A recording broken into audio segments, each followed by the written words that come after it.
Grâce à vous, grâce aux abonnés de la première heure, grâce à ceux qui se déplacent toutes les semaines en kiosque, vous êtes déjà 18 000 abonnés et entre 20 000 et 30 000 à acheter un exemplaire chaque semaine.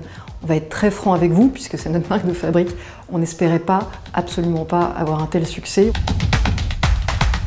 On a eu envie de faire un 8 pages avec des articles incisifs, percutants, mais au service de la complexité, de la nuance, de la raison, plutôt que de l'émotion, du débat d'idées, plutôt que de l'assignation aux identités. En fait, c'est un manifeste, franc-tireur, contre la polarisation, contre les extrêmes, contre la démagogie, contre le complotisme, aussi contre le pessimisme ambiant.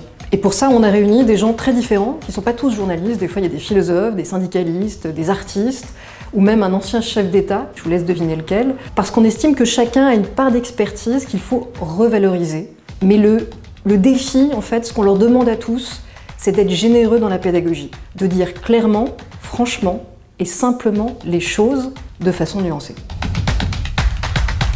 On n'a pas cessé d'élargir notre équipe de francs-tireurs et de contributeurs. On va accueillir notamment le philosophe et essayiste Giuliano d'Ampoli, qui était en lice pour le prix Goncourt, la romancière Tania de Montaigne, la philosophe Juliette de Funès, aussi Étienne Klein, qui sait parfaitement justement restaurer le sens de la science et du raisonnement.